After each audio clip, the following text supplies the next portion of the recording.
قصة خلق آدم عليه السلام. خلق الله النبي آدم من الطين وكرمه بأن سواه بيديه ونفخ فيه من روحه. وعندما سمعت الملائكة أن الله تعالى يريد استخلاف آدم عليه السلام وذريته ليعمروا الأرض، استغربوا ذلك كيف يكون ممن يفسد في الأرض ويسفك الدماء.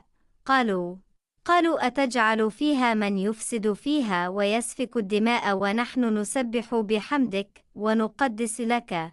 وعندما أتم الله خلق آدم أمر الملائكة بالسجود له، فسجدت الملائكة كلهم استجابة لأمر الله، إلا أن إبليس، وقد كان مرافقا للملائكة لكثرة طاعته لله، أبى أن يسجد لآدم، مستكبرا من أن يسجد لمن خلقه الله من طين.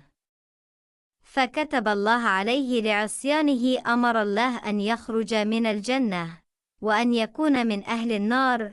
فطلب إبليس من الله طلبا في أن ينظره إلى يوم القيامة فيفتن آدم وذريته، لينظر هل يطيعون الله أم لا.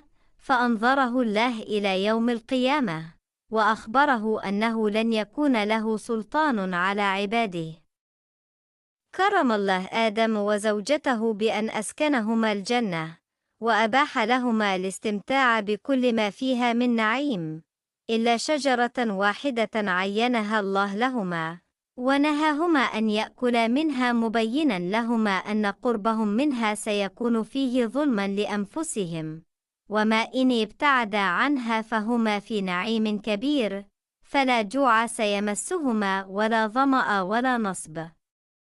عاش آدم وحواء في الجنة في نعيم إلى أن جاء إبليس ليوسوس لهما بأن يأكلا من تلك الشجرة، مقنعا إياهما بأن الأكل من ثمارها سيجعلهما من الخالدين في الجنة.